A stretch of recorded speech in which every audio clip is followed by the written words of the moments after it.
You said you've been spending a lot of time in Europe. What do you think, how do you think the US is in terms of opportunities for entrepreneurship anymore? Like I've heard some people say like, you got to be in Silicon Valley because they're just, you eat lunch and you bump elbows with somebody who's a VC, and so you have to really be here. But where are you seeing the global market and the US's place in it in terms of being friendly to entrepreneurs?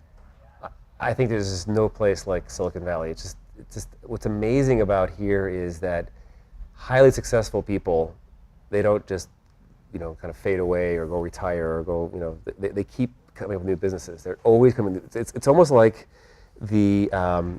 your self-worth or who you are is by what you're doing now or next. It's not by what you did in the past. Yeah. Because you could have failed businesses, and people here don't really care about that. But it's not like I worked in New York last, and there it's still about like status is from what your title is, how much money you have, where you went to school. It's kind of these very old school kind of ways here. Whereas here, I think it matters a little bit. You get a little bit of credibility if you've had a successful run in the past. But what really people care about is like, what are you working on now? It could be the biggest failure from the past, but if your thing you're working on right now is super hot or it's really interesting, people give you a lot of time here.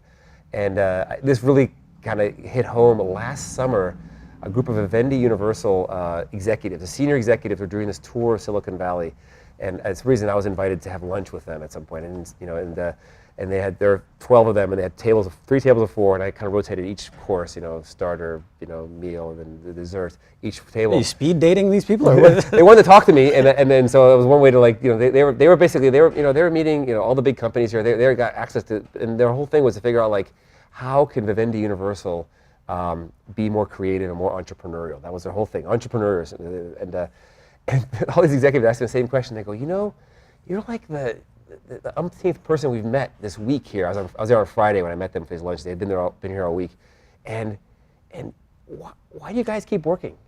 Like, why aren't you going to, their version of South of France? Like, how can you, what's wrong with you people? Yeah. Kind of idea. It was like, and I kind of got it being, European. I'm like, yeah, you're kind of right. Like, what is wrong with us workaholics here? But I think, but I said to them, I said, that's what you're up against. You're up against people who will just continue to want to excel and do new things and continue to want to innovate and create and be entrepreneurs. They don't retire. These are the best brains who have done something before. They keep going. Yeah. And that doesn't happen. It happens a little bit more in New York now, I think, but it doesn't happen in Europe. People they retire when they're done, or they become this kind of like senior statements, even if they're like 30 years old. They're like they're done. And there's a few people like Daniel Ek, for Spotify, and a few others. I think he's on his second. I think the younger generation is doing a little bit more, but I think that kind of culture is just so strong here in Silicon Valley. And the same thing with engineers too. The engineers they are always looking for the new challenge for them to really build something really great. And so I think that this is just the best place because of that attitude, and then both engineering and also the kind of leadership attitude. But I also feel that you also have all the talent here, which is the classic thing. You have Stanford and other universities here, but you also have just the talent pool here is just so deep. When you want to start something, or you want an idea, or you want money, there's just it's all right here. You don't have to go very far. Whereas in other places, it's really a struggle to find the right people or the right or the money.